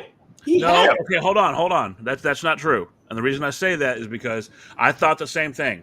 Regal came out and said, no, I wasn't there to help their book. I wasn't there to do any of that. I was there, and I would go out at 7 a.m., and I would, work with guys in the ring who wanted to learn something that I could teach them. He goes, his heart was never in AEW. Let's be honest. He was there because he got let go of WWE by yes. He was there for money. And to scout. I think he was there to scout as well. I wouldn't even go that far. I would say that he was there because Brian wanted him there, and he got to work with Jon Moxley again. And again, he got to see MJF. Him and MJF have a pretty decent relationship from what I've been told. And then when the time came back that he got to go back and work with his son, Charlie Dempsey, back in NXT, he was like, absolutely, I'm jumping all over that. Went to Tony Khan like a man and said, look, it's been fine. My contract's about to be up. I'm not going to re-sign. I'm going to go back to WWE. I'm not going to do anything, I'm not going to do anything to the besmirch your company, but my son's over there, and I want to work with my son. If you notice, since he's left, he's never even said a word. Not one negative thing. Not one word. Nothing. Now that I'll get again. But here's the thing, though, and I will say this about William Regal, and he doesn't get a lot of credit for it. And you know what? For everybody who bashes Vince McMahon, Steve Regal has said Vince McMahon saved his life. He has come out and said it. One good deed, but fuck him, fuck Vince. Anyway, sorry. What I'm just saying is, look, you've been on this channel, you've seen the documentaries. Fuck that guy. Fuck him. Anyway, sorry. Apologize. Fuck him. But anyway, fuck him. No. Okay. Sorry. Well, and a lot is like a lot of this just that no one wants to challenge Tony because he's everyone's best friend. I don't like that shit. Look, man, if I run a company and say Gerard's my top guy and he's doing this and that, great, you're going to be my top guy. But then Jacob comes along, he's the youth. Gerard, get the fuck out of there. Give him my damn belt. Let's do it, Jacob. Let's go make some money. We're running. Hey, wait a minute. Here's my question for you, though. Shouldn't it depend on who's making me more money? No. Who made him the most money? What should be mattering is this. He's a man, such a man, a real man's man. Well, and the sad thing is, it's like it's who makes you the most money. Well, who was the guy who made him the most money? Cody. Yeah, and Cody and Punk, and it's like now. And that's, again, Cody, would you agree with this? Because I talked to Dan about this. Hey, let's be honest. Punk goes, I'm home, I'm an AEW, this and that, but it was more like this. Thanks, Tony. He gave a platform and said, Punk, you can do whatever the fuck you want as long as you come to my company. That first night Punk came back, you hear that the fucking roof got blown off. People were crying in the crowd. Let me ask you this, Jacob, and I bring it up to Dan. I said they signed a 3-year contract, $175 million each, with a 4th-year option. Do you believe that's a break-even amount? Because that's what I believe. I believe it's a break-even amount. I don't believe it's a raise. And Tony Khan, for him to come out and adamantly say, I own 100% of the controlling stock. I own 100% of this. I'm like, he can say that because he doesn't have a book he has to open up and show. Because as long as any other company, as long as you own less than 10% of his company, he doesn't have to release it. Well, I think the 175 is his. This is what I need to not be broke. This is my expenses. I think And like I said to Dan, I said, if TNT keeps NBA, TNT don't keep AEW. Yeah. And here's the thing, like I mentioned it earlier, like we're not talking about all the money they've lost. Like people don't realize when they have these buildings that are not full, you still have to pay for the full building, you know. So every time, hey, the one thing I would like to know, because I know back in my day they had a 70-30, 80-20, 90-10 split depending on the building. Now, union costs come in the way of this now. So last night they had a 20,000 seat arena. They put 8,000 people in the building. Okay, what's your downside pay? So let's just say your downside payment. Was that all behind the hard camera? Because that arena looked pretty fucking full. No. It was another whole level. It's almost like Madison Square Garden, to where they had the first level, gotcha. But then it goes up. Gotcha. But my thing on that is, does the building, the building that they're in, if they charge a flat fee, let's say the flat fee is $50,000, that means $50,000 comes off the books right away. And now whatever their production costs and stuff like that. Netflix deal for WWE, they'll never pay 1 penny for production costs. That $500 million, just like the $400 million they're getting from USA, how much of that money covers production costs? The 175, he has $100 million a year payroll. So that means your $75 million your production costs. You can't tell me he's making a penny, because think about it. WWE basically cut all their live shows because they're marginally profitable, and they're selling out buildings. They're calling them marginally profitable for house shows. So if you're putting 3,000 people in a 10,000 seat arena, you need to bring yourself back out of you come in from Neptune and come into back to Earth. If you need to go back into the 5,000 seat buildings, just your 5,000 seat building, and put 4,500 in that. 4,500 in a 5,000 seat building looks a hell of a lot better than 4,500 in a 20,000 seat building. And the biggest problem with that is it's Jeff Jarrett. Jeff Jarrett, because of the fact of he thinks he's this great booker and stuff like that, he wants to keep going into the bigger buildings. That's another guy too. If I'm Tony Khan, I'm looking at Jeff Jarrett and say, listen, if we need to go back to being small to make Jeff Jarrett is in charge of live events, right? I forgot about that. If you notice, he's never done anything well by himself. He's always had a money backer with him.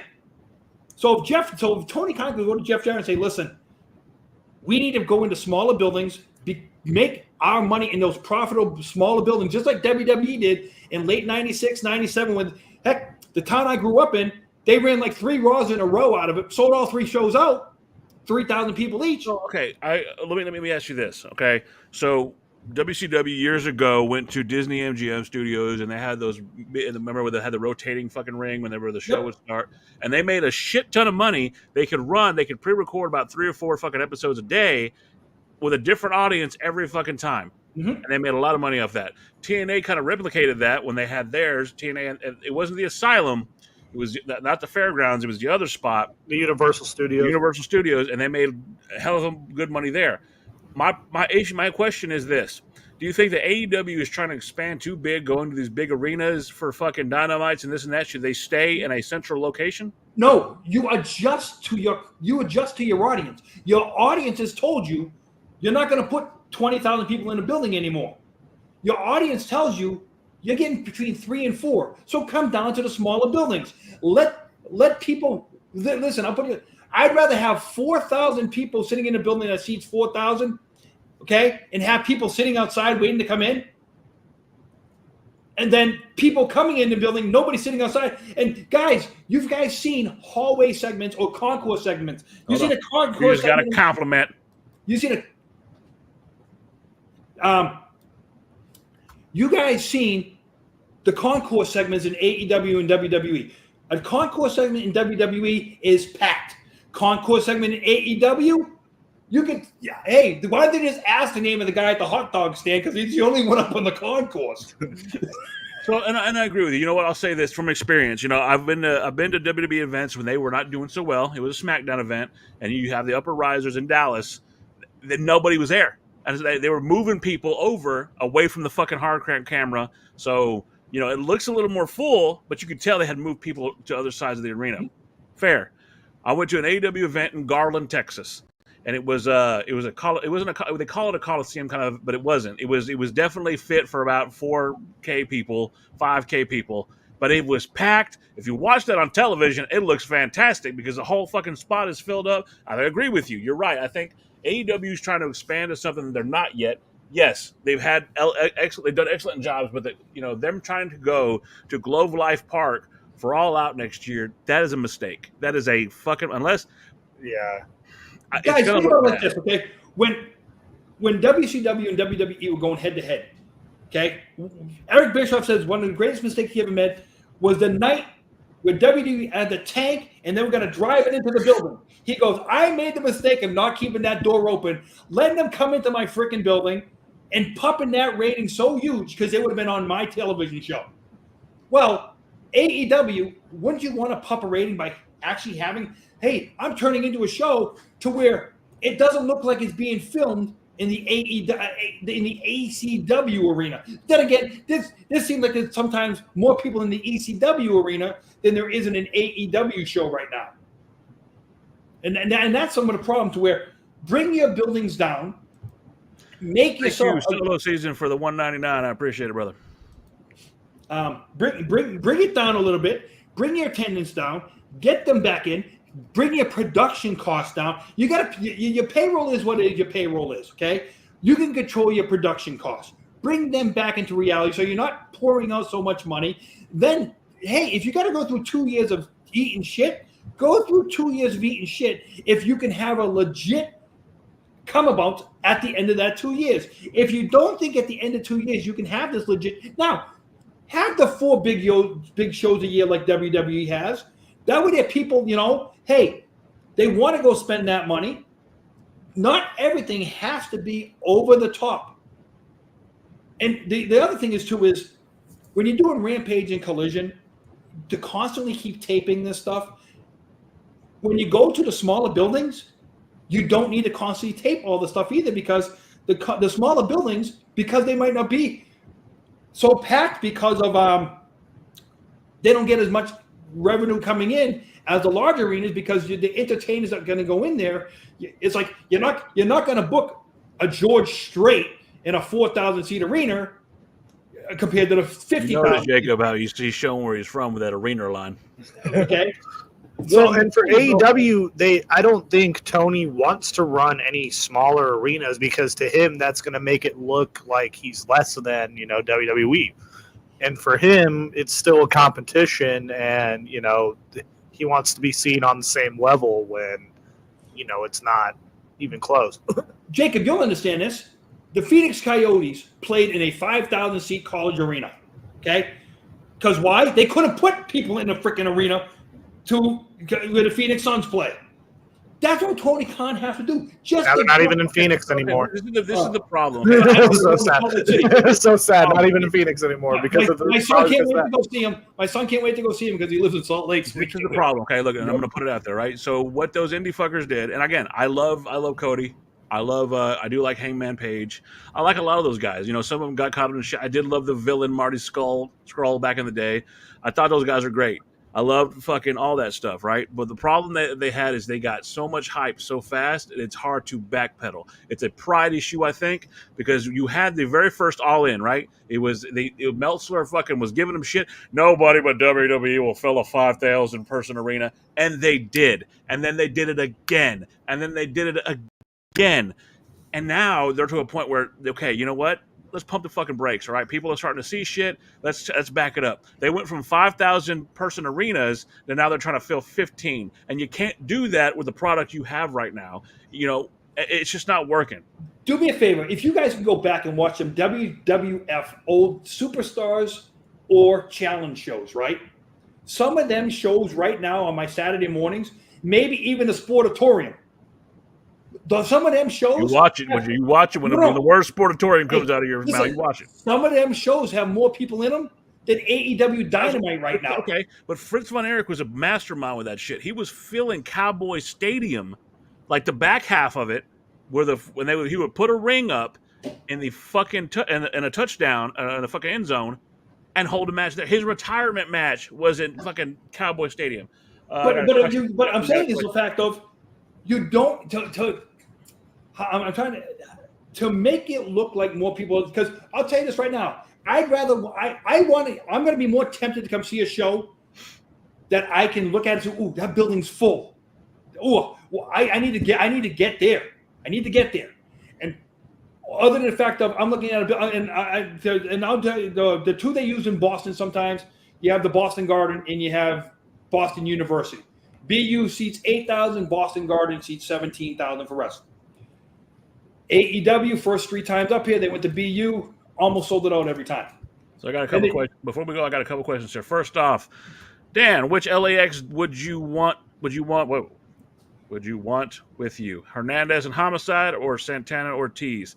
To be honest with you, I love the old Homicide or Hernandez. I did, but if I'm being honest, as far as in ring and what they are capable of, Santana and Ortiz just fucking outmatched everybody, and Conan was a legitimate mouthpiece. He wasn't getting involved. He walked out with his cane. And Santana Ortiz, I feel sad for the way it worked out with them, and I understand Mike Santana's whole situation where he wanted to be on TV. He didn't want to be paid to sit. I think a female was involved in that situation. You think so? Yeah, I don't buy the whole, I wanted to be a singles, he wanted to be in tag. It's just like, you guys can make money together, but no, I think a female was involved. I don't know, I'm just speculating. So to go back to that other thing, I'm just saying. Hold on, I got one more for you.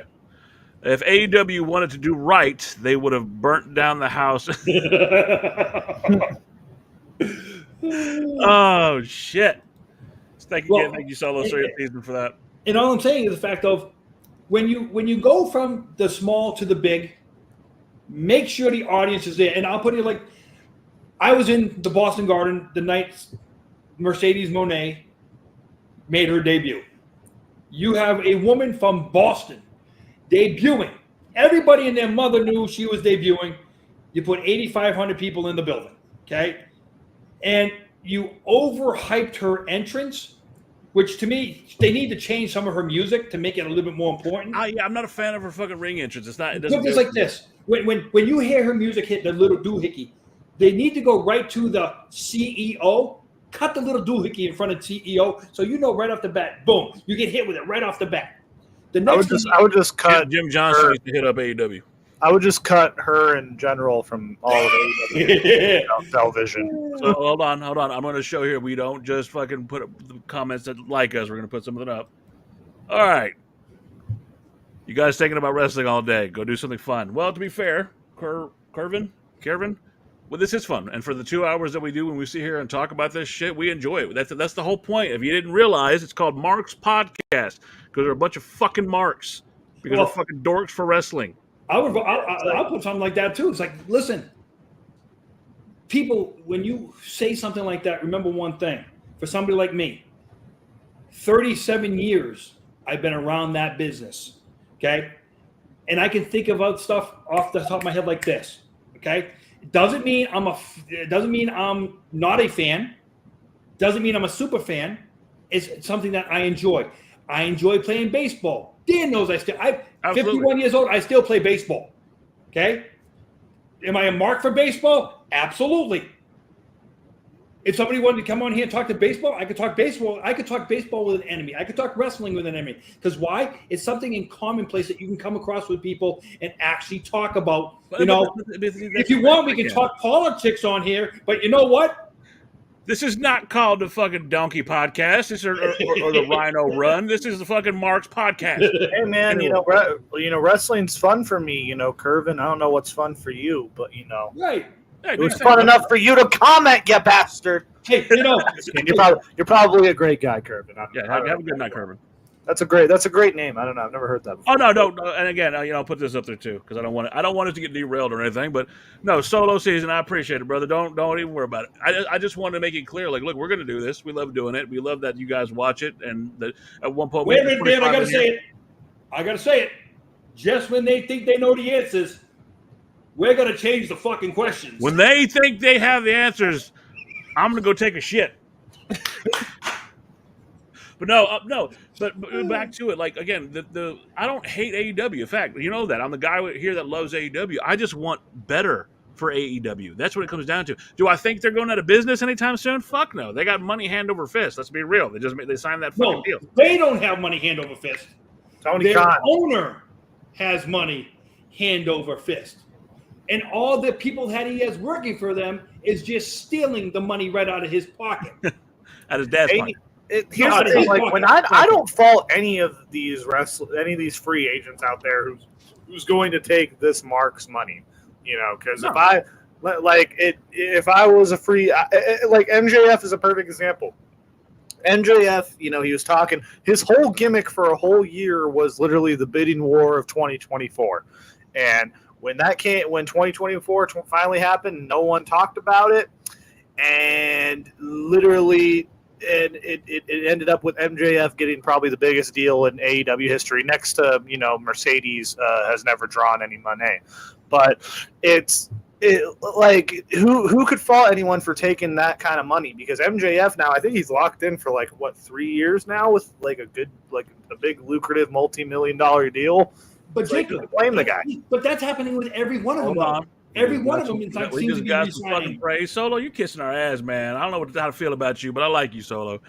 I'm new. This is a legit podcast, Corny in House, my new favorite podcast. Well, first of all, you just showed the picture of him. I'll put it like this, okay? He's really advanced if that's how old he is. I'll say this, like, as far as that goes, and I appreciate it, Solo. Thank you for being here. We've only, this is our third fucking episode. We're just shooting the shit, having a good time, talking about what we like to talk about. J-Man is also here, and bam, I'm with Dan. I don't hate AEW either. I just want them to be better and step up their game. And that's what it comes down to. I think that as wrestling fans, right, we're three different generations of wrestling. We have Gerard, who was wrestling with Jesus. I was wrestling with MLK, and fucking Jake was wrestling with Justin Bieber. But hey, it is what it is, and we're having a good Justin Bieber. Dude, I remember. Here's a little thing. I remember WrestleMania 27. There was the rumors when they were, first put out that there was going to be a guest host for WrestleMania 27, and the top rumor was that it was going to be Justin Bieber as the host of WrestleMania 27. God, I remember that. And dude, the amount of the shit I heard, even this is back when wrestling was still kind of a thing at school too, because I still had wrestling fans at school too, so I heard that how Justin Bieber is going to be at WrestleMania, and I still wait to kind of happen. By the way, when I first started going to shows, would have been better than whatever happened at WrestleMania 27. I mean, we had Snitsky in a fucking match. I'll put it like this way: when I first started going to shows, Ice Baby was what the number one hit. Hold on, this one thing was for you. Nah, step down their game. I just went Iowa 8 years anniversary. No pyro, just got rest time. No, his picture is great. That's his kid. It's great. I'm telling you right now, when the wrestling business is doing well, right? When everybody's doing well, we're all doing well. We actually lived through the time when it was WWE, and it was, for lack of a better term, was a monopoly, and it was the only game in town. And I would hate to fucking see that again. I want better. I mean, right now we're living fucking fat on the land. Right now we're living high on the hog because we got WWE, we got AEW, we got fucking TNA, we got Ring of Honor to some, we got fucking MLW. Would you compare? Hey, here's a question. Here's a comparison for you guys. Would you compare what goes on with the wrestling industry right now? Which I got to bring it up. For years, people just hated the New York Yankees because it just seemed like they won every freaking year. Fuck them. Right. Okay, that's what I'm saying. So now it's like, okay, the Yankees ain't the new kid on the block anymore. They're not. No pun intended, but they're not. Even though I can't stand the fact that they're going for the American League Championship again. But you get my point on this to where it's great for business when there is competition, because before Cody did what he does, if Cody doesn't jump ship, do we see the change in WWE? I don't believe it was Cody. I really don't. I still think to this day, the reason why we got the change is because you have that cynical, old, out-of-touch fuck who shit on a woman's head. And she decided that she wanted some money, And I'm not knocking her. Get your fucking money. If I got shit in the head, I better be getting paid for that. But Gerard makes a good point, though. It's like if Cody doesn't show up, who dethrones Roman? It's like who, because they're not going to build up Seth because they've tried that and Seth. Repo Man comes out of retirement. We all know you love Repo Man, all right? Repo Man. Repo Man's great. Watch this. Repo I was about to say, or John Cena. Repo Man. Hey, I was about to say, I'm like, we don't have to do that though. You gotta hit the music. Like, we don't have trips here to defend Repo Man, so I don't believe. If you gotta do that, you gotta hit the music though. I can't. I don't have it over here. I'm not getting flagged, motherfucker, for fucking. I'm not getting our third episode taken down by WWE. They already hate my guts. Well, no. Hey, we're not saying nothing bad about them. So it's a compliment, not an insult. As long as you're complimenting people, they never get mad at you. We're not looking to take them down and not like that, but we can have intelligent conversation. And him as Smash belongs in the Hall of Fame now. Yeah, okay. I think if Cody, I think it helps. I think Cody coming in helps. I want you to respond to this, both of y'all. Y'all got to remember, Aaron and Anderson, Chris Jericho and these old heads are pumping these young dudes up. No, they're not. They're tearing them down. I agree. Solo, I like you, but I got to disagree with you, man. I think that they were having a situation where these guys said they never were going to be like Hogan, and they're doing the same thing Hogan did. They're keeping the young guys down. I'm sorry. Granted, I'm glad that Mark got the win, and Mark's not a young guy, but I'm glad Mark got the win over Chris Jericho last night because his fucking learning tree gimmick is trash. I'm sorry. Can we talk about when Chris Jericho cut that promo saying that Jay Briscoe was a better wrestler? Like what? What was that all about? You know what? That was rough, brother. I'm sorry. Like I thought Christian Cage had some rough ones. That one right here in the gut. I mean, it's true. I mean, Jay is. You don't gotta say it out loud. But Jesus Christ, But then again, you have another instance of a guy talking about someone who's not there. Yeah. Stop talking about who's not there. Start talking about what you have there. Promote what you have there. And that's one of the things that I can't stand about AEW is don't talk about people who aren't there. Now, if they're on the shelf injured and they come out and think about it like this. When Paul Heyman signs Austin says, I can't wrestle, I'm injured. What, you can't talk?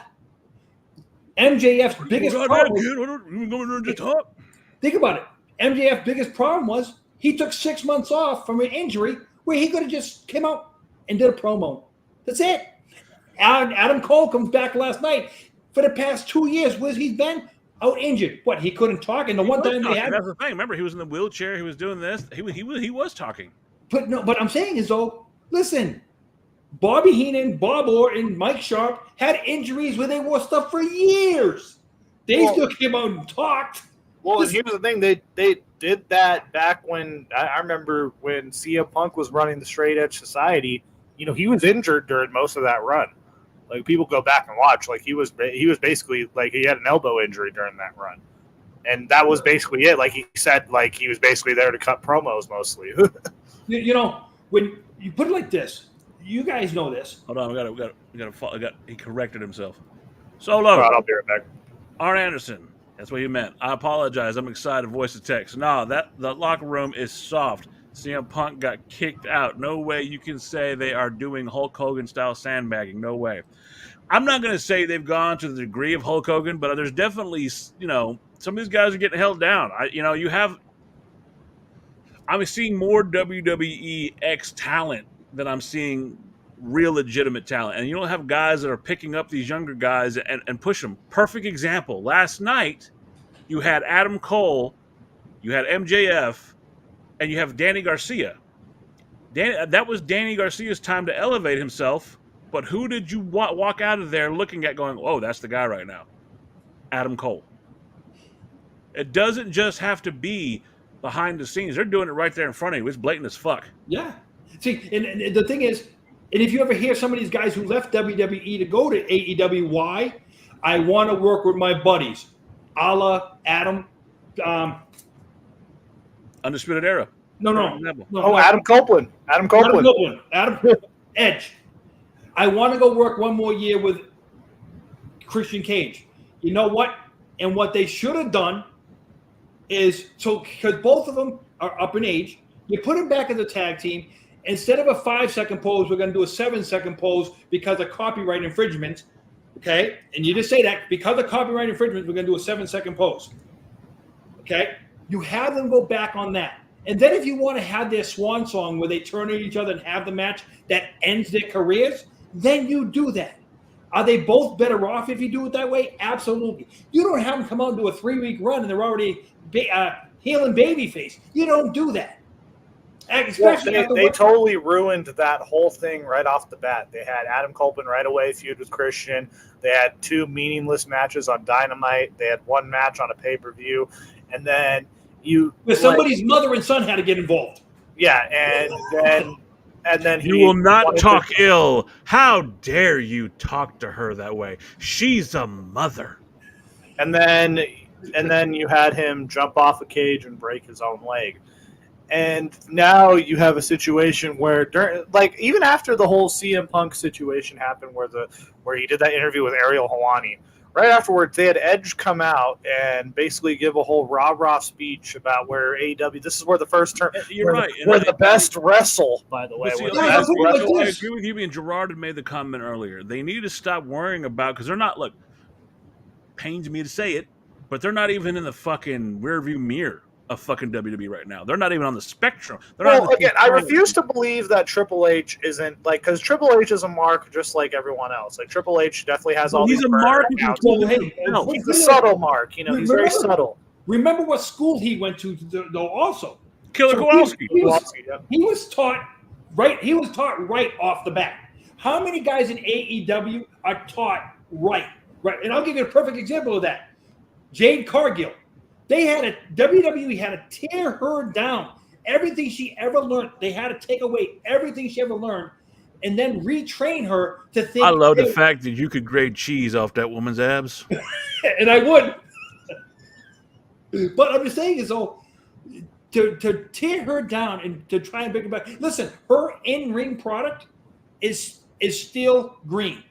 She's gotten better. I think for what they produced in AEW, she did look like a monster. I tell everybody constantly, as far as if you're making a creative wrestler, if you're making from scratch, you're making a creative wrestler. You want to look like Jade Cargill, exactly, or Randy Orton, a la 2007. Jinder Mahal. We could not go one fucking podcast without this motherfucker bringing up Jinder Mahal. So he's going to come back soon. Let me get us back on track to we're coming to. Yeah. We're closing it down. We're getting ready to pay the bills on this one. So AEW clearly, from a fan standpoint, from a booking standpoint, is in trouble. Let's just be honest. That's how I feel. I think, and I'm the fan here of AEW. Let me talk to you guys about what we talked about last week, and I'll go with you first, Jacob. So you have 6 months to turn AEW's product around. We're talking you still have everybody in AEW. Things are going good as far as your talent. You have 6 months to try to turn it around with a storyline or something. What are you going to do? I shut it all down and no, I'm just kidding. No, honestly, I think feasibly what Gerard pitched should be the way to go. I think they should scale down as far as size go. I think that they should. Fuck the arenas. I'm talking about. Oh, you're talking about just creative. Yeah, creative. Okay, just creative. Honestly, what they're doing right now with Mox is it's obviously leading to Darby getting the belt. I think out of anything, I think that's who's going to take the belt. But we still have Christian Cage waiting in the wings. I think you have Darby win the belt and then you break everyone's hearts and have Christian Cage win it right off of Darby. I think that honestly, if you're giving me 6 months here, I think nothing they can really do creative wise is going to really get them back to the point where. How do we get them to a point where they're on the way to fucking healing the problem? I think the problem. I think the wound is. I think they've already kind of. I don't think they're dying anytime soon, but I think that they're kind of in a position where they can patch the wound up, but the wound's still going to be there. I think that I think to go on like I don't think really nothing creatively right now, unless like if they do right by maybe the Lashley thing, but even then it's like Lashley's almost 50, and they really don't like. There's no one guy who could really get over. They kind of were going in that direction with Swerve, but Swerve wasn't really drawing any ratings, and then they kind of killed any type of momentum that Swerve's had. Any type of momentum that Swerve's had by putting him against Bryan. So really, I think creative-wise, I'm not really sure what they can do. Hold on. I have to showcase this one because she'll kill me. My wife trips the missus. I'm behind the stream, but the perfect example of mentorship and building up the younger set while still getting to compete without getting in the way was Sting and Darby. And not just because she's my wife, but it's a damn good point. I think that's valid. I think that's totally. Valid. It's what it the fact that they had Sting, that's probably the closest thing to a perfect thing that AEW has done, is having Sting retire on top as the tag team champion. But now, having said that, it's just I don't really see where they could go from here that sees them, even because right now they're just. It's not even like I wouldn't even say it's terrible in the sense of the in-ring product because you have referees pushing people's arms and stuff. But as far as there's nothing really setting the world on fire. It's just kind of and so Jacob feels that they are doomed not to die of quick death, but a slow, painful death by 100 paper cuts. I have an idea, Gerard. I'm looking forward to yours because you have been in the business. You are the inside man, and I have an idea. I feel like you have something cooking, but I'm going to throw something at y'all to think about. And Jacob, you kind of made me get on this thought process. You're right. Darby Allin, I think, is going to win the title. This is what I'm hoping for. I'm not hoping for, but I just inside Booker. Sting, right? 1996, 1997, 1998. Starrcade was ultimately what he led to against Hulk Hogan, and it was a beautiful moment for all of us fans, right? We talk about fucking Jon Moxley right now saying, you don't own this company. This is not your company. Let me throw something at you. Shane McMahon, Jon Moxley, and an updated version of what they would call the NWO, whatever, running in and running ruckshot. So we got scenes of that last night when your entire fucking roster empties out to try to help fucking Bryan Danielson. At some point, I think they're going to get the fans to turn on Sting, or no, I'm sorry, Baby Sting, on Darby Allin. They push Darby Allin to be the anti-hero. He doesn't wrestle. He doesn't do this. And you have a replay of that 1998 storyline where Darby Allin comes out, and that's when Darby Allin wins the title, except we don't have a fucking Nick Patrick fast count. That's not a fast count. Just think about that while you mull that over. Gerard, what do they got to do to fix this problem? First thing, I'm going to go back and I'm going to say your top dog should be Wardlow. He comes out, you have the Young Bucks and Jericho in the ring. He comes out and he just absolutely annihilates them. And the crowd, you get that crowd pop and he annihilates them, okay? So for next couple, and then basically he gets them. Now Moxley decides he wants to throw himself into the mix. He just annihilates him. You turn Wardlow into your company's Brock Lesnar. Or you can do it with Powerhouse Hobbs also. Where the fuck has he been? So you have guys on that roster who are massive guys. I'm sorry, the Darby Allins of the world do not legitimately cut it out for me as your heavyweight champion. Okay, to put a guy like Wardlow was on his way. He was on his way to doing it with MJF. The MJF thing had it all right on the wall, and something happened where not only did he fall off the cliff, I think he hit the bottom of the ravine.